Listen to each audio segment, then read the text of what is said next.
আজ অনেক দিন বাদে স্কুলে শাড়ি পরে গিয়েছিলাম, কারণ আজকে ছিল 21শে ফেব্রুয়ারি, আন্তর্জাতিক মাতৃভাষা দিবস। তো সেই উপলক্ষে স্কুলে একটা ছোট্ট অনুষ্ঠান, ছেলে মেয়েদের সব একটা ঘরে এনে বসানো হয়েছে। তো শুরু হবে অনুষ্ঠান। বাচ্চারা তো কিছুতেই চুপ করতে চায় না।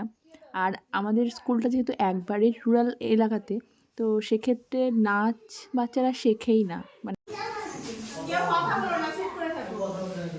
আমি 21শে ফেব্রুয়ারি সম্বন্ধে তোমাদের কয়েকটা কথা বলবো। কালচারাল অ্যাক্টিভিটিগুলো এই আমার স্কুলের বাচ্চাদের মধ্যে দেখাই যায় না। তো প্রত্যেকের মধ্যে তো প্রতিভা থাকে। তো আমরা সেগুলো খুঁজে খুঁজে বের করে ফোন থেকে, মানে ইউটিউব দেখে দেখে ওদেরকে শেখাই। শিখে শিখে যেটুকু নাচ ওদেরকে করাতে পেরেছি। তো আজকের সেই সমস্ত নাচগুলো দিয়ে অনুষ্ঠানটা হবে। কেউ কবিতা বলবে, আর যদি কেউ 21শে ফেব্রুয়ারি সম্পর্কে বলে, সেই সমস্ত দিয়ে আজকের ছোট্ট অনুষ্ঠানটা।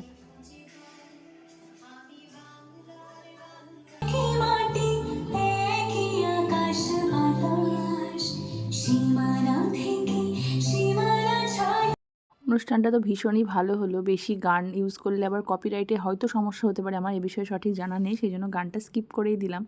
তো এই ছিল আজকের 21শে ফেব্রুয়ারি স্কুলের প্রোগ্রাম।